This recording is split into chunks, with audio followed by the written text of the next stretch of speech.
And we are indeed live on Facebook. Good evening, everyone. I want to welcome our very, very special guest tonight, Assemblyman Robert Auth from the 39th District of New Jersey, covering Bergen and Passaic counties. Assemblyman, it's long overdue you're joining us. Welcome. Thank you so much for the invitation. Of course, Constitutional Republicans have been following you for the last few years, and we're great to have, it's great to have you finally on for a virtual conversation. And obviously, we have a lot to talk about with the political environment here in the State House and what you've been involved with. But before we get started, Assemblyman, why don't you give our audience a brief bio about yourself? Well, first of all, I want to thank you for your support throughout the years. Both through social media and once in a while an attaboy, and I appreciate that. It's while we like to think that what we are espousing is just very commonsensical and easy to disseminate amongst the public, we have people that will try to take anything that we do along those lines and destroy it, make it evil sounding. What we're also really interested in doing is letting everyone have their own liberty and to live their lives the way they'd like to do that. So for that, I want to thank you because you're promoting that. Secondly, you asked a little bit of a bio about me. Just a quick story. I was a vice president and then a president of my high school. And upon graduating, my dad and I were walking the dog one night with my brothers and sisters. We used to do that every evening. And he brought the conversation up. He goes to me, he says, "Hey, Robert, you know, I noticed you like the politics and I had come off a couple of wins. And so who wouldn't like it?" I said, "Sure, I think it's a lot of fun." He said, "Well, would you do me a favor?" And I said, "Dad, you know, I love you. I'll do whatever you ask me. What do you want me to do?" He said, "Stay out of it. It's a dirty business." And from 1974 to about 1991, I did exactly that. I may have read the newspapers and listened to the radio and watched the talking heads on Sunday, but I never put my toe in the water at the admonition of my father. And then all of a sudden, Governor Florio started interfering with the insurance business, a business that my wife and I had established in North Bergen. Right. He was going to put a lot of small mom and pop agencies like myself, I'd say probably about 2,000 of my contemporaries, out of business. And I called my dad up and said, "Well, you know, Pop, I got to ask you to give me relief from my promise because I'm going to lose everything if I don't get in the fight." So he said, "Yes, of course." And I wound up becoming friends with my senator, who I went to for some help. That happened to be Senator Cardinale. We hit it off. We became lifelong friends from about the time I was 35, 36. And I worked numerous campaigns for him. He was in large part responsible for the tutelage and the crafting of my philosophy. I had pretty much the same philosophy. I remember the first time he asked me if I was pro-choice or pro-life, and I cringed and said, I can't imagine doing that to somebody. He was so pleased to see that. I saw a smile on his face. I guess he felt he didn't have to convince me. But I learned a lot from him. His counsel was great. I wish we had him as a senator now. We don't, unfortunately, but it was the best political experience and advice I ever got was from him. So that's where I am. He saved my business personally, made it so that I could survive. Many of my contemporaries did not survive that Florio years. And then the funny thing too is, now I don't know how you guys feel about Governor Whitman, but at the time, I mean, I'm not too thrilled with her now either, but at the time, she was Whitman or Florio, so Whitman looked like a godsend. And Jerry goes to me and said, "Hey," after we got through a lot of this stuff, he says, "How'd you like to get even?" And I'm like, "Well, sure, I'd love to get even." He says, "Well, let's get her elected." that was the first campaign I worked on, and we won that campaign for Governor Whitman. So that's how I got started. Well, And I it's worked. amazing. Great story, Assemblyman. Thank you. And of course, you were involved in the insurance business. So you were a private small business owner, and you were motivated because you saw the injustices that were coming down from the Governor Florio and the State House at that time. And now recently, we've had another insurance bill that's been somewhat controversial. Can you speak to that a little bit about the recent insurance bill, which will raise our rates? Oh, yes, that's going to allow attorneys to start their cottage industry. Again, we spent, just so you know, after Governor Whitman got in, she did some things for insurance reform in her 8 years, but it may be strange to hear this. It was actually Governor McGreevey who was the impetus for our sweeping insurance reforms in New Jersey. And the way he did it, believe it or not, you know, some people, whether you like him or not either, he put a Republican in his insurance commissioner, Holly Bakke, and he put in Senator Cardinale and several other Republicans. The senator was the head of the Commerce Committee. They all got into a room and they really fixed it. There was a point in time where you couldn't find an auto insurance policy in New Jersey. Every politician under the sun campaigned about reducing auto rates. You don't hear that anymore. And now you see, you can't get away from an auto commercial in New Jersey. They used to have commercials from Geico. Well, we don't do business in Massachusetts and New Jersey. You don't hear that anymore. It's because they've opened up the market and they've let the marketplace itself drive the prices down. Now they want to give attorneys an opportunity to go after, sue people. They want to force the insurance companies to raise the limits of liability, which they said they would do, but to have the government force them into it, it's going to be a bad policy. The best thing to do is let them offer lower rates and have agents say, hey, look, for $10 more, you get this. And then you show them double the coverage. But they want to just impose it through legislation, and that's a recipe for disaster. Right now, I can tell you in the state of Florida, where they have difficulties getting homeowners insurance. They used to have a very, very easy route to get car insurance. They implemented the same type of legislation. And now all of a sudden, the insurance rates have gone through the roof. People are again riding around the state without insurance. That's a mess. Bad bill. You'll notice all the trial attorneys, the slip and fall attorneys. My colleague, John Bramnick, is on that bill. I will be fighting vociferously against him. I will attack him personally. I will attack the industry that he represents, because it's a small cadre of people that want to get fat off the backs of the average driver in this state. And I won't have anything to do with that. Bad bill. Well, we certainly appreciate what you're saying here, Assemblyman. And of course, the State Bar Association is driving this bill. And of course, the State Bar has always been primarily big supporters of the Democratic Party, almost as much as the NJCR, if not more. And neither one of them support me during my campaigns. If that tells you anything. Anytime I see their name associated with a bill, I give it a very cautious eye. Red flags go up right away. They give us bill commentary and they'll tell us who supports and who doesn't. I think the worst thing for the NJCR and the Bar Association, at least when I get the book, is to say that they're supporting something, because that's generally the death knell for them in my book. I agree. Yeah. Now tell us about what happened on Monday when you attempted to go in and represent the constituents of the 39th district. You were impeded in your way into the State House. How'd that happen? Well, I don't particularly feel that if I can go into a ShopRite or a Walmart or Kmart, are they still around? I don't know. Or into the Mall of America here, that I, without any inspection of any type, that I should go into the State House and have someone ask me for my papers.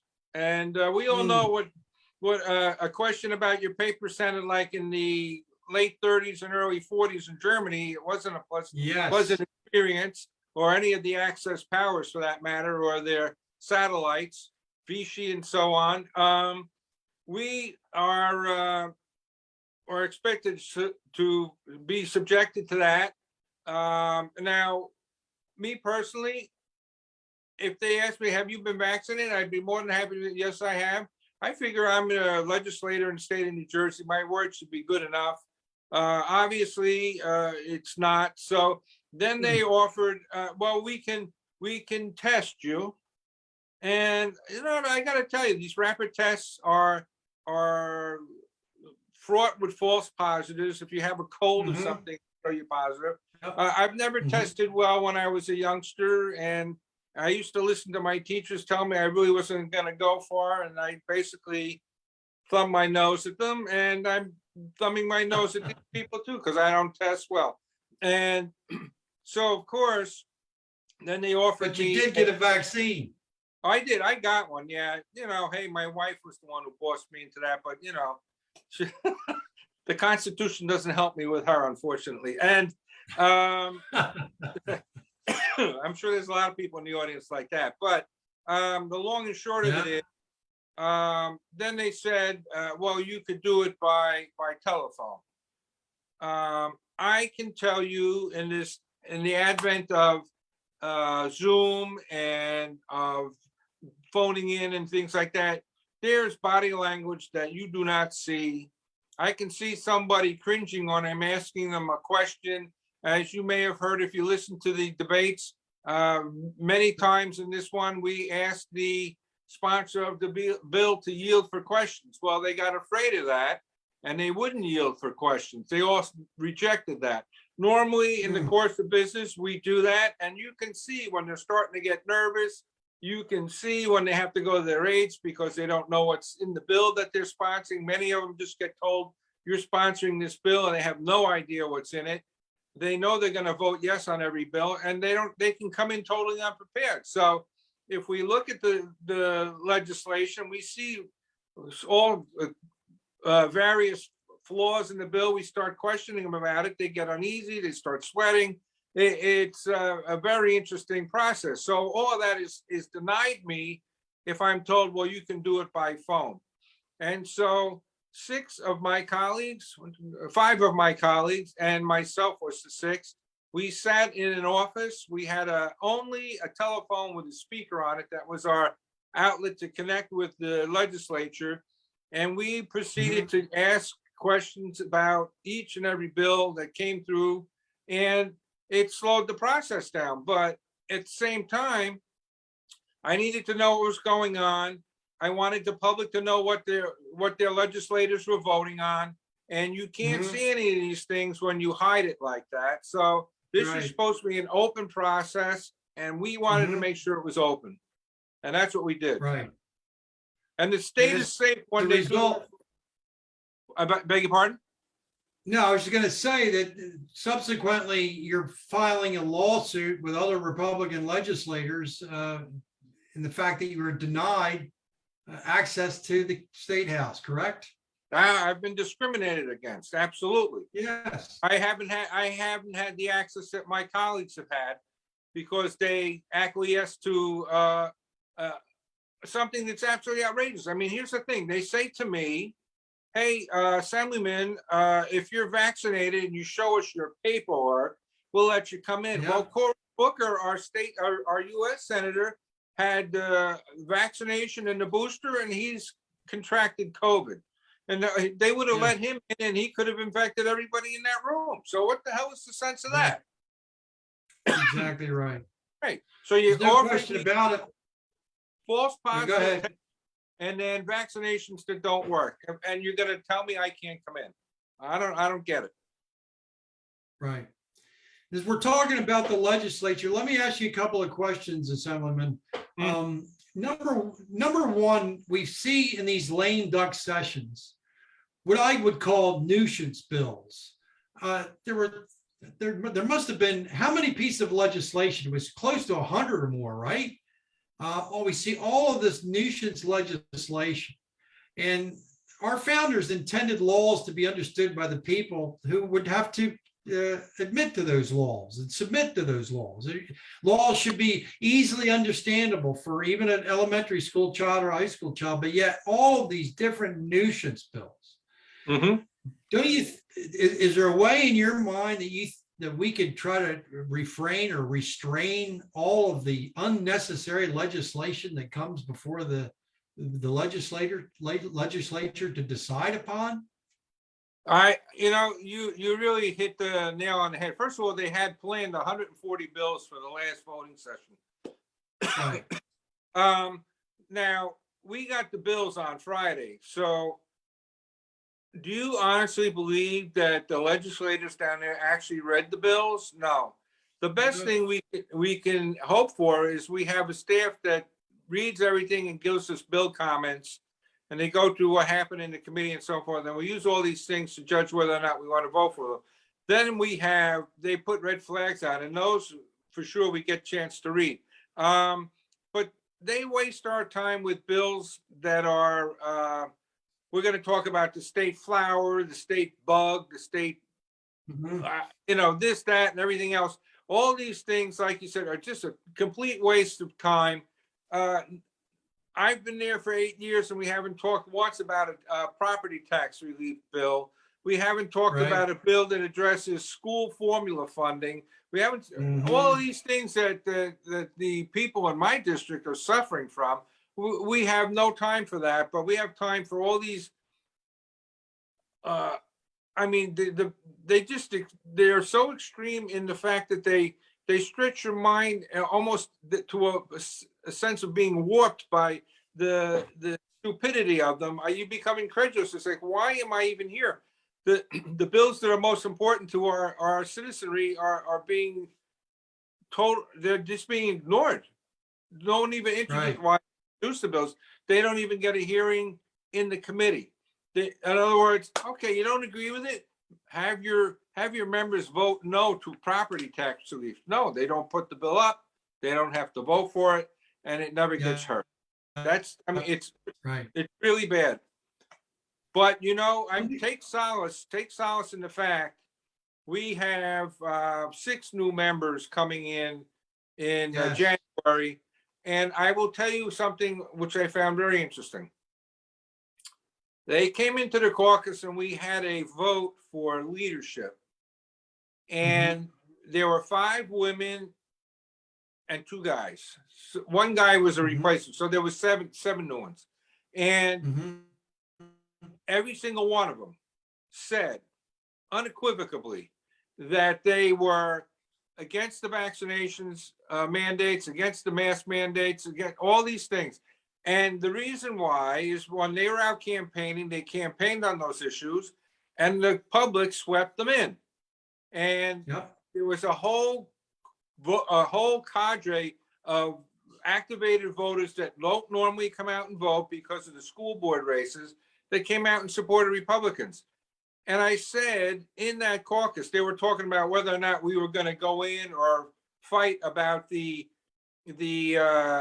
administrations and Craig Coughlin's restrictions on coming into the State House. And I got up and said, each and every one of them were here. They told us they were for the, for telling them no. And the Republican caucus was ready to sell them out. I said, how dare you do that? These people haven't even gotten into office and you're already ready to fold. How are they going to get reelected? We have an obligation to protect them too. They finally decided that if they weren't all going to come in with the colleagues like myself who try to force our way in but were unsuccessful, at least vote by phone and do not acquiesce and show your papers, so to speak. 4 of them did. 20 of them didn't. And so I'm happy about that. I would have had Let me just share with the audience, Assemblyman, that we're talking about the vaccinations and so forth. We're going to get back to that, but I wanted to get your thoughts on the Senator Panaccio and test the bill. which would recognize natural immunity as satisfying COVID-19 vaccination requirements. And this is S4136. And I wanted to get your thoughts on that. I thought that this is a remarkably just piece of legislation. And they had a conference call with some health experts in varying fields of health, medical health, and they all substantiated the necessity of recognizing, Assemblyman, natural immunity. So what are your thoughts on that? Well, I've been following that, not as closely as I should be, but cursory, but I do know that the natural immunity is 6 times greater than immunity derived from a vaccination. That's the first thing. Right. But this herd immunity concept, which all the physicians speak about, we've had several physicians who are members of the Assembly and Senate talk to this, and Herb Conaway is somebody who you guys might know, who's a physician. He accentuated herd immunity as being very important. Well, that goes miles ahead of what we're doing to ourselves through vaccination to get to the point where this is something that we don't need to worry about. I don't understand why, one, you wouldn't encourage it, and two, after someone had accomplished it, why they wouldn't be free from having to vaccinate or having to show their papers or whatever. Hey, I had it and I got over it. I got a doctor's note that shows that, or I had it and I got over it, and then you should take my word for it. But that is absolutely the most proper way that we should be functioning with regard to this. It's the proper way to let our citizenry go about their business in society. They've had it, they got through it, they have the immunity. They should be left alone. And I have a brother and sister-in-law that are taking the blood platelets and using it to help other people who have contracted COVID.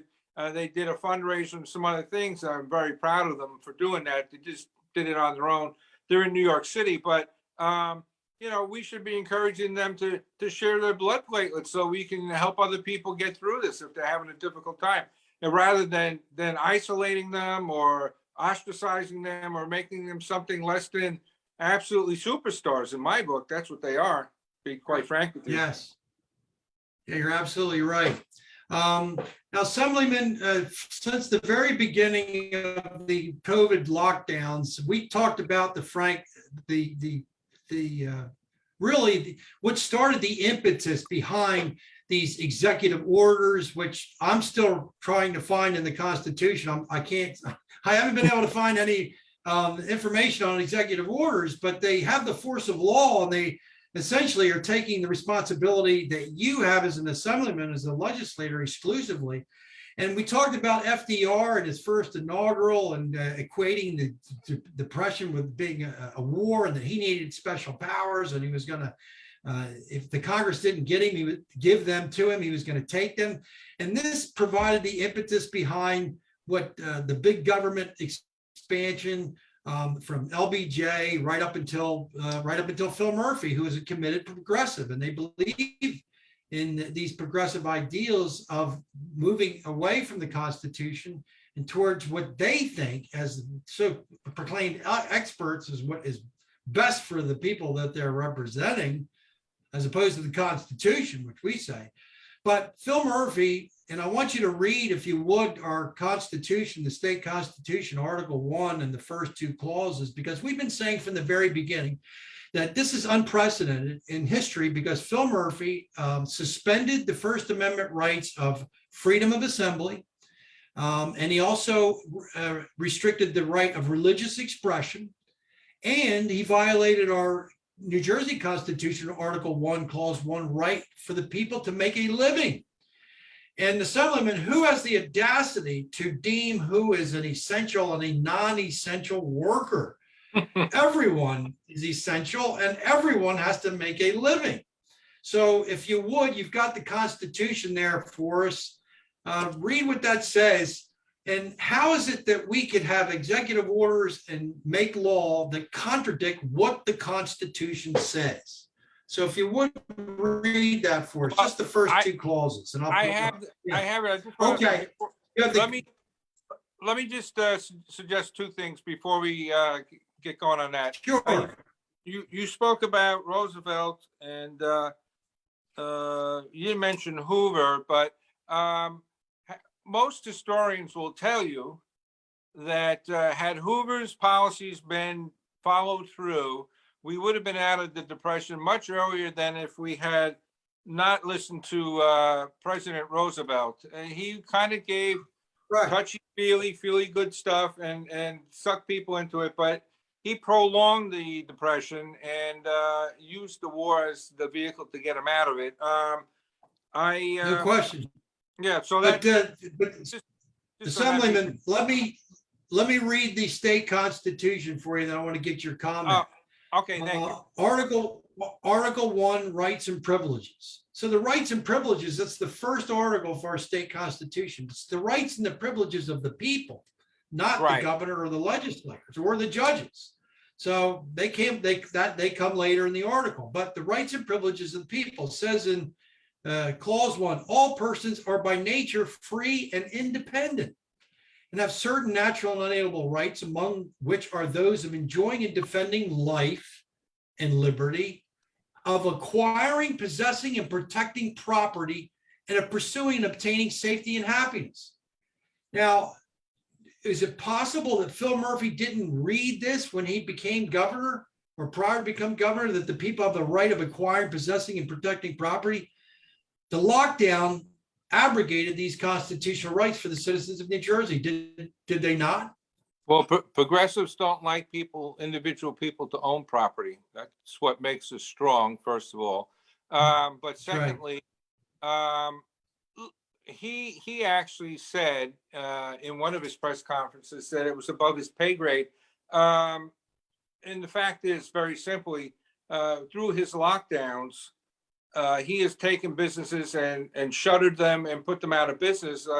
My business, to be honest with you right now, is suffering. We have a business where people need to come walking in and out, make payments and everything else. And they were put on lockdown and scared into submission, and subsequently said, well, I'd rather just pay on computer and not have to interact with a person. I can just do it with a credit card. And a lot of local businesses like mine suffered because of that. They had all this time, they were getting unemployment, not necessarily needing it, but they were getting it. They could sit there and look at all the advertisements running down their computer screen. It puts New Jersey businesses out of business. Very bad policy. That's the first thing.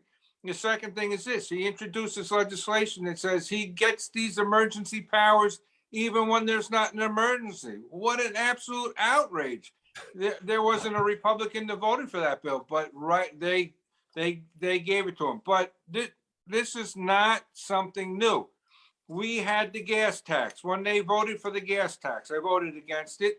One of the clauses in the gas tax was it took the power of the legislature to levy taxes and it sent it over to the Treasury. So now you have three people in an office in a back room someplace who decide when the gas tax is going to go up and when it's going to go down. Now you'll notice maybe 3 weeks, a month before the election, all of a sudden the bureaucrats in the Treasury office decided, well, Phil's on the ropes.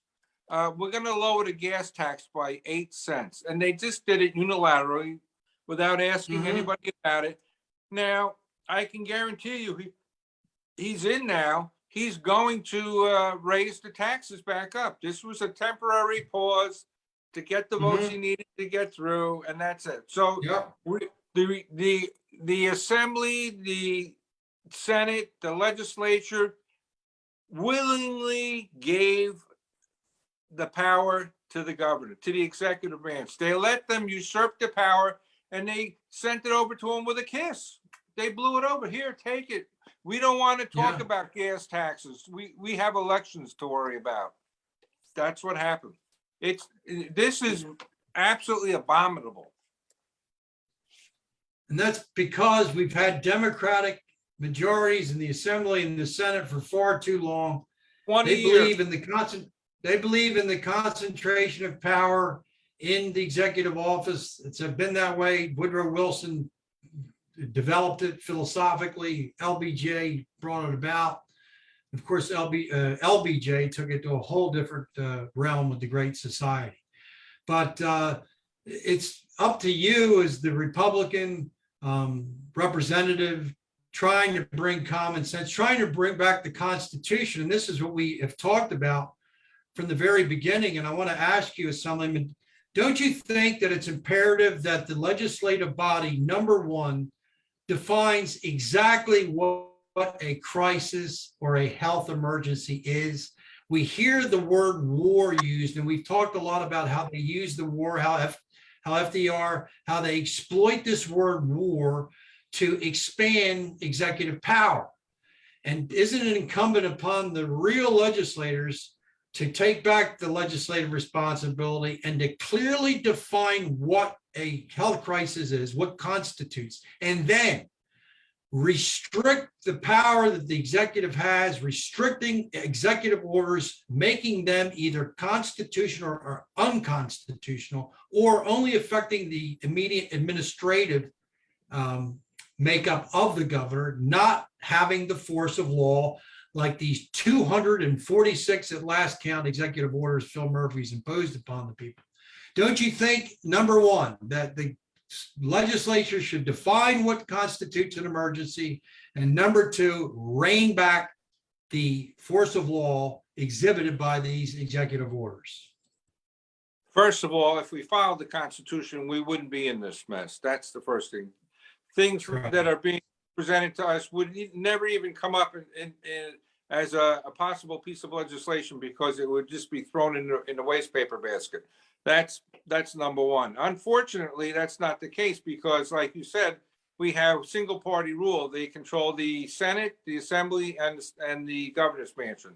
And when you have somebody as liberal as Governor Murphy, he rides roughshod over us with a smile on his face.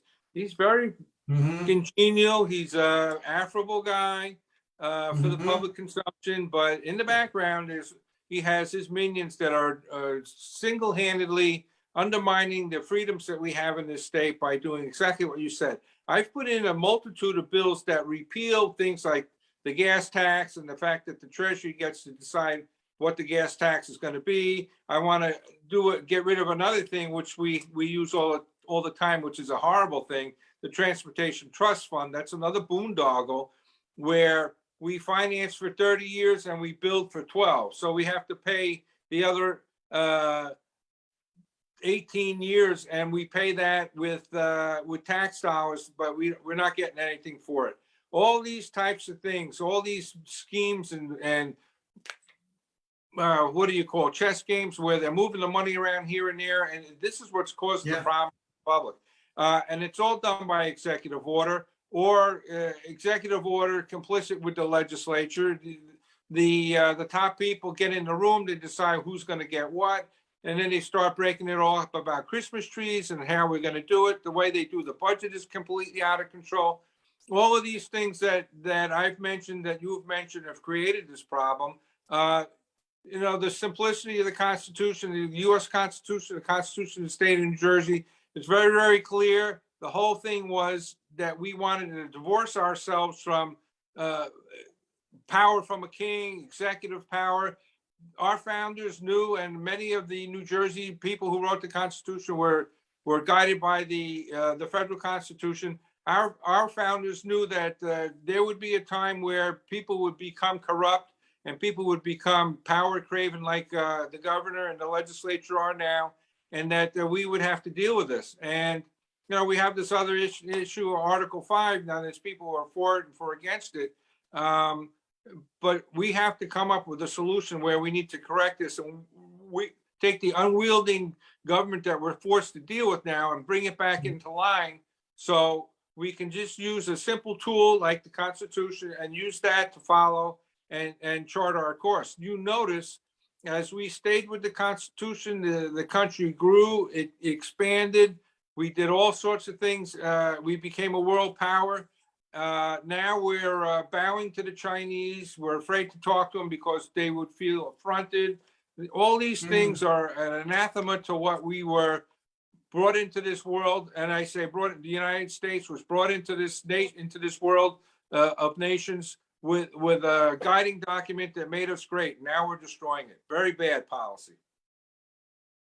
That's right. Of course, the constitutional Republicans, we're calling for the restoration of the state constitution, New Jersey, and the recognition of our federal constitution, from which the state constitution was originally. And we talk about the fact that representatives will come and go, but the Constitution remains perpetual, and we've gotten away from it. And a lot of it has to do with ideas like Joe Biden and Phil Murphy having a living, evolving, changing, pliable Constitution. That the Constitution is somehow, we see this with Judge Rasner, Supreme Court Justice in New Jersey, and as well as the federal justices like Sonia Sotomayor and Judge Brenner and so forth.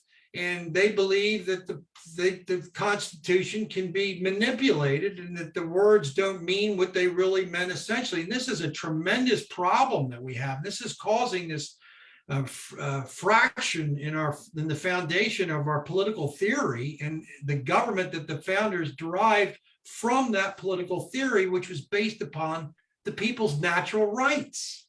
And now rights are being abrogated. And it's interesting, Assemblyman, Ed Durr, who won the state Senate down here, defeating Steve Sweeney, he was one of the few candidates that I heard this year. He said to the people, he was asking for their vote. He said to them, he said, this is more than property taxes, folks. This is about your rights. Your rights are being taken away, fundamental rights. And that really struck the chord with those voters in LD3 and also Beth Sawyer and Beth Ann McCarthy Patrick. They were along the same lines. They said, we've got to get back to the Constitution. So that's good news that you're going to get some support in wanting to restore the relevance to the state Constitution again. Well, you know, I met Senator-elect Durr down at the League of Municipalities, but I saw him at the protest in front of the State House on Tuesday and no, Monday, excuse me. And he told the audience that he would not comply. He would not acquiesce to the governor's demands for his access to the State House. And I was so pleased to hear that. And the interesting thing is he will be the only senator, because they've all complied, he will be the only senator that says, no, I'm not going to do that. So it's kind of reminiscent of David and Goliath. I thought it was absolutely marvelous that he took that position.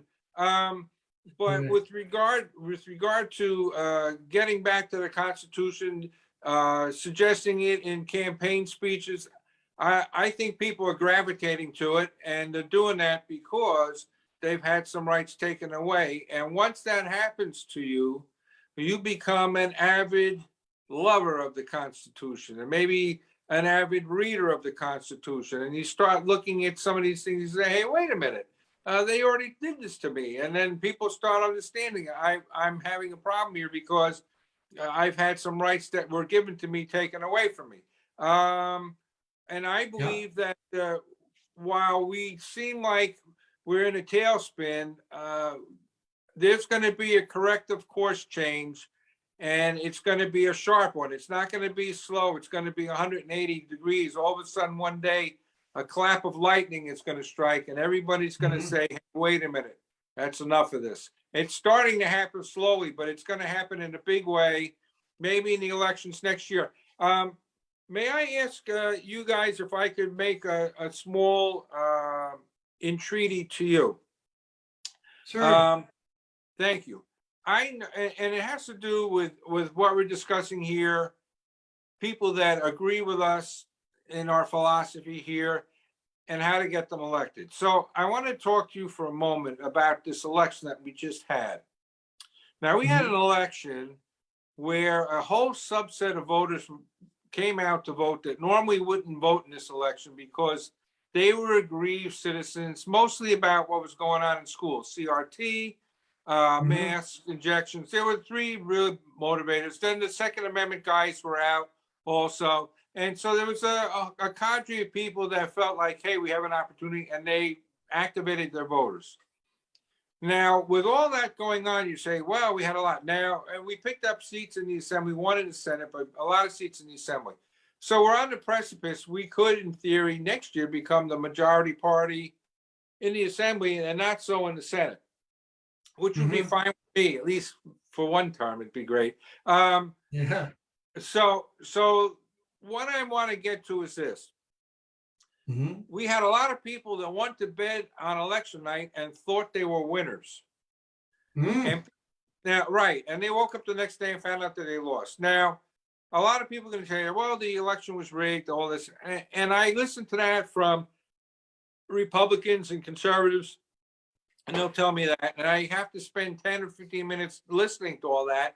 And then I give them the cold, hard facts. And I want to do that to your audience tonight. These are the cold, hard facts. The fact is, they are in control right now.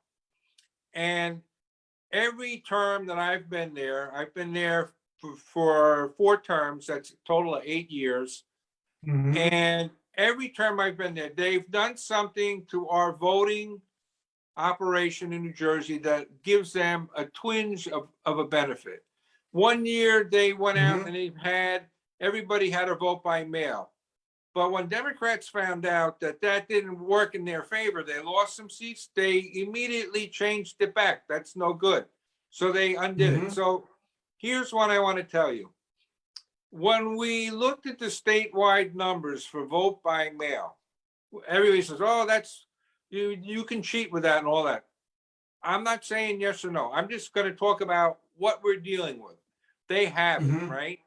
Well, they outperform Republicans by 40%. 66% of the vote by mails in this state were cast by registered Democrats. Only 19% were cast by Republicans, and then 19% by unaffiliated voters. So what does that tell you? That tells you with a 40% turnout, Republicans left 60% of their votes on the table. So it's now my goal, and this is what I plan to do, is to work and develop our vote by mail strategy amongst Republicans, 1 by 4 and 2 by 4 Republican voters. They'll only come out for a presidential race. Well, you know, we need you to come out for this legislative race. Why? We're only 6 votes away. We got to protect the people who just won by building the vote by mail operation for them, because there's no guarantee this momentum is going to stay. And the second thing is we need to add vote by mail participation by 1 by 4 and 2 by 4 voters in District 38. In District 16, we lost this by a few votes. Some people lost by less than 200 votes.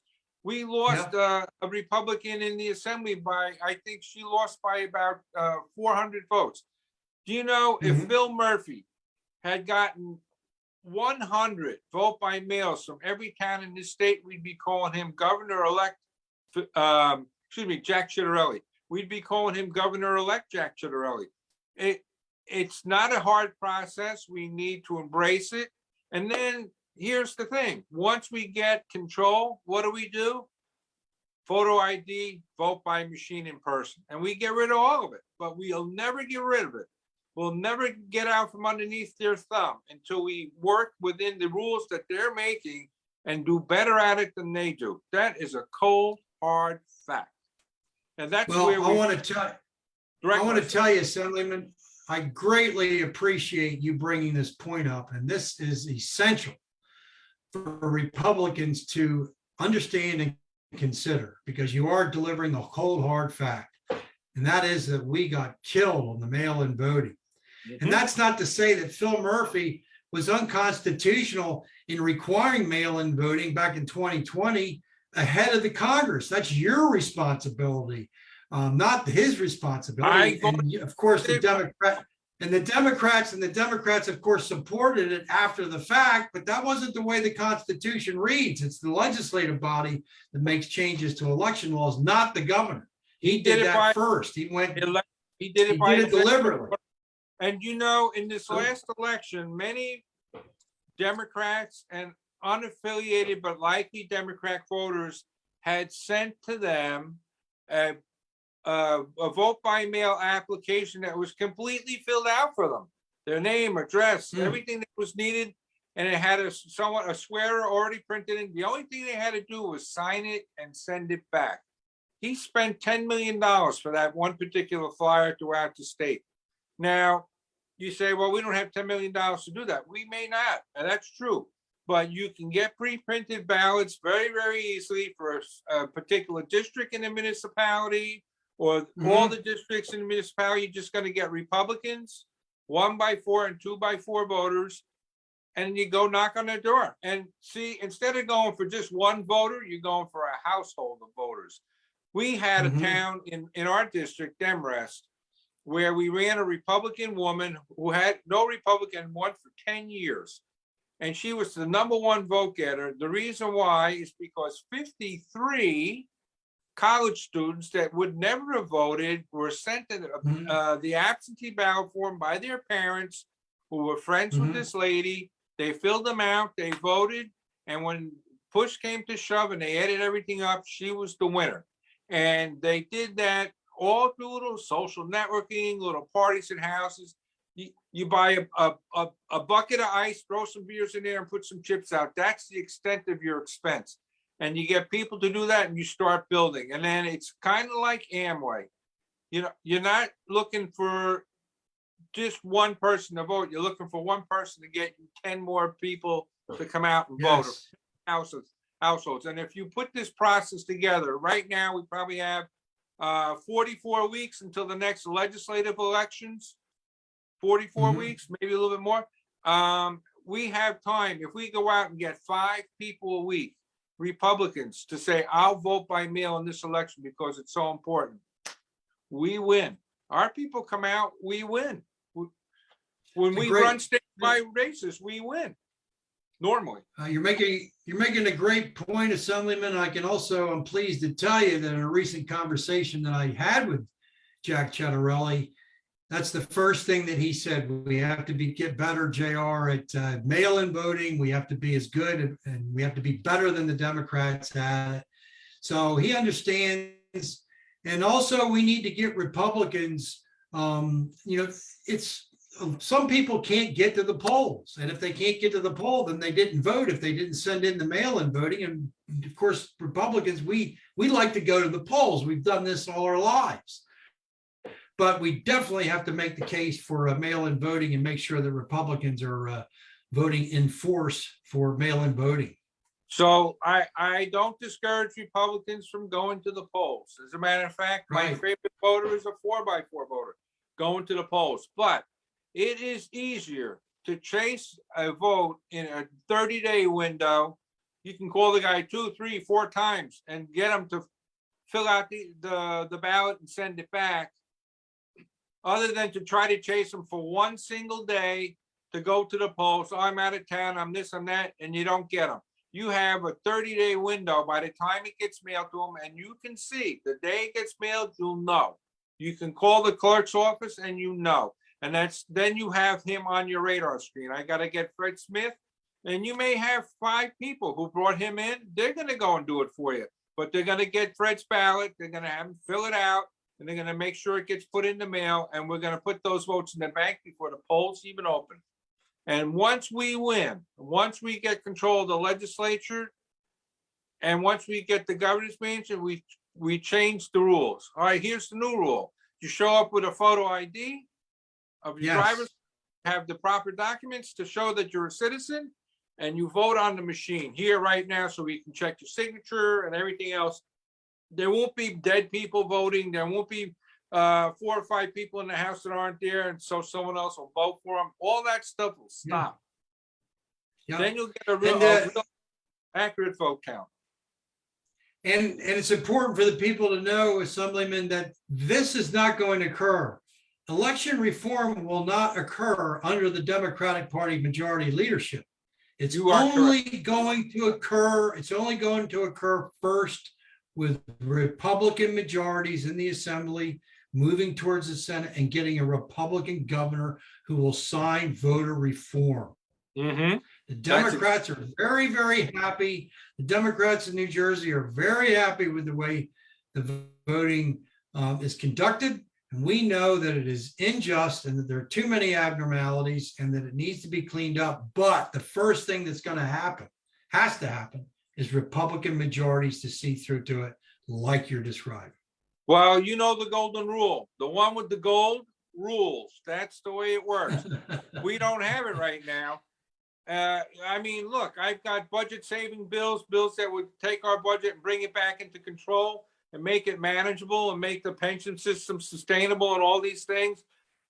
But I can't, it doesn't see the light of day until I'm the chairman of the committee or another Republican's the chairman of the committee and says, I want to hear this bill. It doesn't make any Majority. Right. No action if the Speaker of the Assembly or the Senate says, I'm not going to entertain this bill. It's not coming up on the board list. That means it doesn't get voted on. All those things have to change first. And we made some serious headway. On this, and we got to keep the momentum going. And part of that process is to get people activated by vote by mail. We did it successfully in a lot of school board races here in my own town in Old Tappan. We had a big success. Two very conservative women got put on the school board out of Old Tappan that are going after CRT. I'm going to have the privilege of swearing those two ladies in front of their board, and we're going to let people know they're on notice. And I want to share, Assemblyman, with the audience, your website, auth4assembly.com. There's a lot of good information on here from the Assemblyman. And as you know, you're perpetually on campaign. You know, your term will be up before you know it. The website is up. It's important that we support you, Constitutional Republicans throughout the state, supporting Assemblyman Bob Auth. We've just touched on a few issues. Before we conclude, Assemblyman, I'd like for you to talk to the people about the recent gun control bill package that was passed and what your thoughts on that were. Well, I thank you for asking me about that. You know, I'm on that committee, the Judiciary Committee, where they brought those package of bills, and we had a very robust conversation. The one bill that really irks me over and above all the other ones is this notion of separating your ammunition from your gun in your home. Mm-hmm. I had the Assemblywoman Downey, the sponsor of the bill, testifying, and I asked her a few questions, and we were going back and forth. Very lovely lady. I'm sure she's her motives are altruistic. She spoke about her father being a policeman and all that, and I said, well, you know, all that's great. I said, that's good, and you probably felt very safe in your house, and if you had an issue, I said, but the issue here that you haven't addressed in your entire testimony is home invasion. And I will tell you right now, you speak to anybody whose home has been invaded, or you speak to anybody who is thinking how to prepare for home invasion, and everyone will tell you the safest place for them to have their ammunition is in the chamber of the gun that they're going to kill the home invader with. And that's the way I feel about that. All of those gun bills are bad. I voted no on all of them. I vociferously argued against them in the judiciary. My colleague, Assemblyman DePhillips, voted no on all those gun bills also.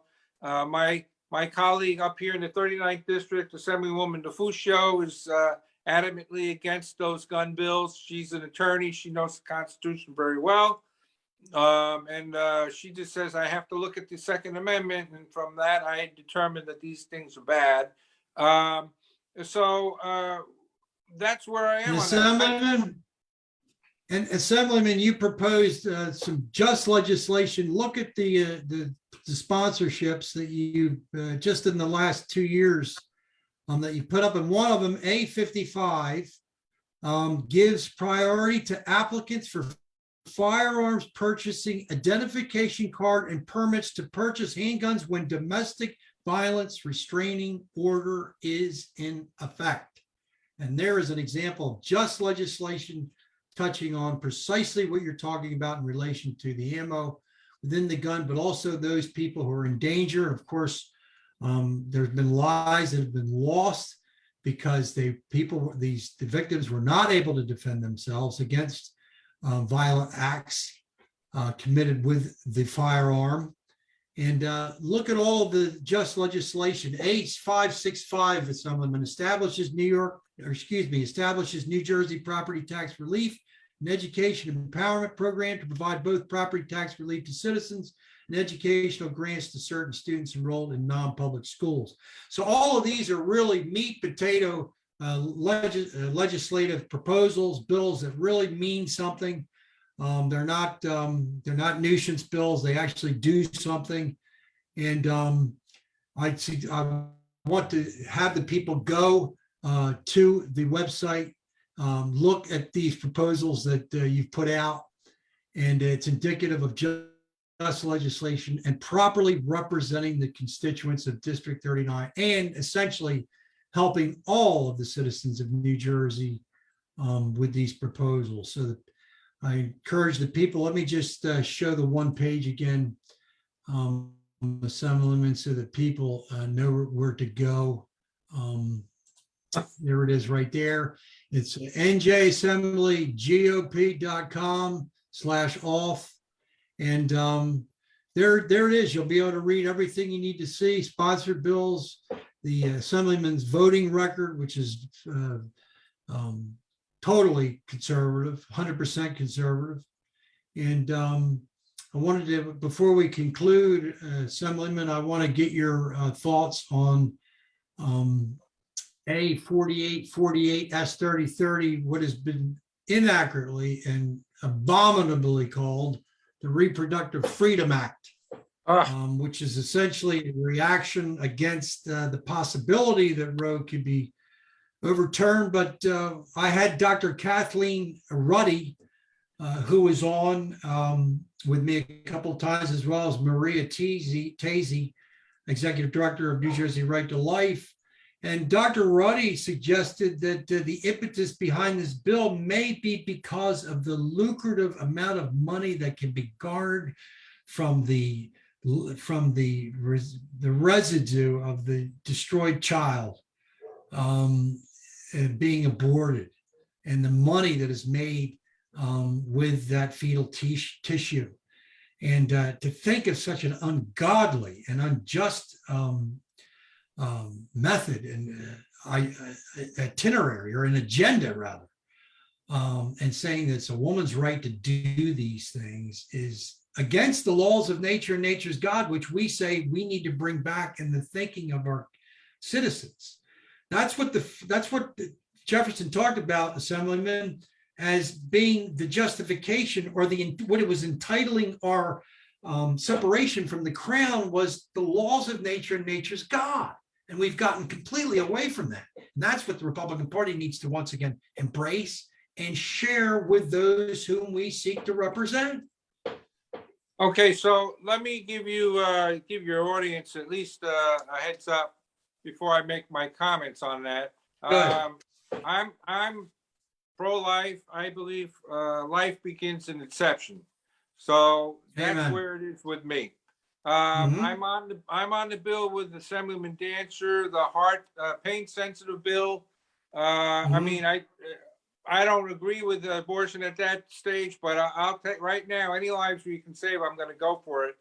Yes. But the bill that you're talking about is absolutely reprehensible, because you're basically letting somebody put the baby out, give it a thorough examination, and if you don't like it, then you can abort it. I think that it's absolutely criminal. I think anybody who was involved in that line of work, I knew many doctors who were OBGYNs and obstetricians, and you'll notice I put a bill in for them. They were being sued by people when there was a problem with the birth and so on. And so I put a bill in and said, hey, look, if you haven't had this person as a patient for a certain period of time, and you deliver the baby and something goes wrong, you can't be sued. You've had no control over it. And I think a lot of times physicians are put in a situation where they're told, well, if you deliver this baby, you don't know anything about the patient, you don't know anything about the child, you don't know if the mother's been on drugs or anything, you don't know anything, you might be better off just letting the mother get an abortion, because the law issues that will follow the pregnancy, if there's something that goes wrong, could ruin your career forever. And people get really concerned about that. So that was one thing I put into place. But with regard to the bill that you're talking about, I mean, you will see. I think that bill is probably going to come up in the next voting session. They're going to try to jam it through. You saw we slowed things down. I'm going to slow things down. I'm going to make people understand with I'm going to vividly outline what happens. I'm going to vividly let them know to the point where it makes them sick, where they make me say, stop, we don't want to hear it. And I'm going to make them hear it anyway, because if you don't know what it is, if you hide it in the darkness and then you sell the parts for a profit, like you said, and which we know, Yep. Planned Parenthood does, that's their real business. If we make them come out on the carpet, if we shed light on what they do, one of the biggest things that has cut back on abortions in this country is the notion of a sonogram. How many parents now take a picture? Oh, this is my baby. And it's a little blip on the screen. This type of thing. I mean, we have to promote this. We have to put our spotlight on this.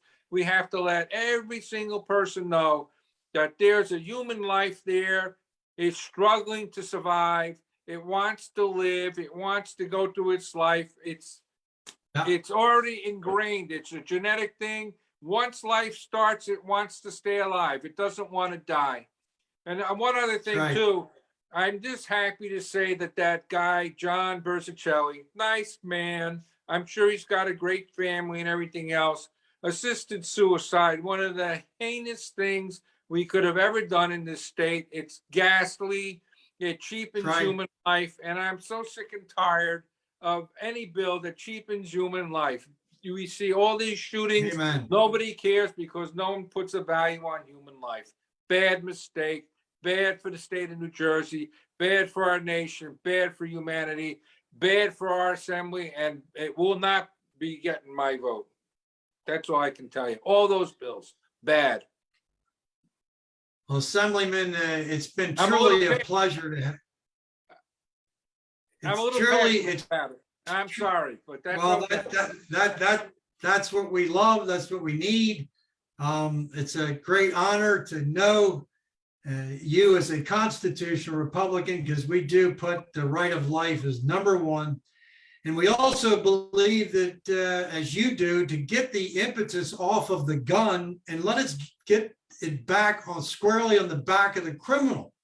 Why don't we restore justice to the victim? Why aren't we restoring capital punishment? What God says in Genesis 9:6, who sheds man's blood, so shall by man his blood be shed. And that was the first commandment by God given the human race in civic government, in establishing capital punishment. It's never been abrogated by God. It certainly shouldn't be by our citizens. Life for life. And this would get the onus off of the guns and back on the criminal. But I want to thank you, Assemblyman, so much for joining me. We're going to be traveling, the Constitutional Republicans. We're going to be visiting a new county each month. And when we get up your way, I want you to be our very special guest speaker when we come up there. And we'll be talking about the Constitution. And we're so thrilled, Assemblyman, that you're doing a great job in representing your constituents, which goes beyond just District 39, but all of the liberty and law-abiding citizens, loving citizens of New Jersey. And I appreciate the Christmas tree, because now we have a little bit of Christmas cheer in our conversation. Go ahead. Well, I just want to reemphasize how important it is that we get the majority back. Once we get the majority Yes. in 2 years' time, we can straighten a lot of this stuff out. You wouldn't believe how fast it can happen. I saw it happen under Governor Whitman when she came in. There was a Republican red wave. Senator Cardinale immediately became the chairman of the Commerce Committee. It was outstanding. This is the right opportunity, the right place and time. Everything's lining up, the plans, the stars. We just have to put a little effort into it. And I'll tell you, you give me one term in the majority and I'll give you the term limits that you're looking for too. And I'll start with my own departure. I'll take one term as the chairman. We'll get the things done that we need to have done, and I am gone. And we'll put term limits in, and that'll be the end of it once and for all. 8 years, 10 years, put a set limit on it, and that is it. Done.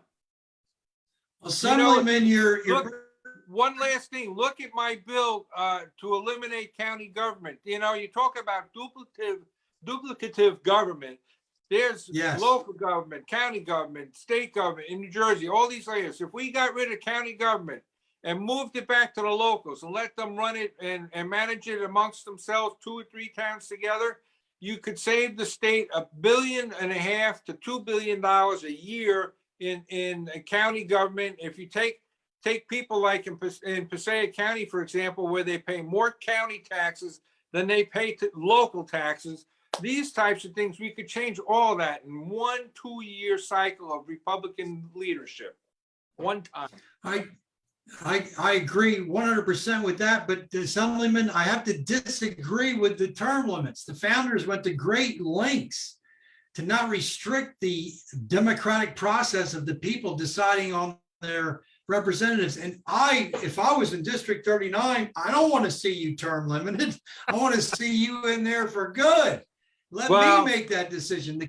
The key is to educate the voters on what a representative's responsibility is and what the purpose of government is. That's why the Constitutional Republicans were formed. We're educating the people. It's the people's fault if they're going to continually elect poor representatives.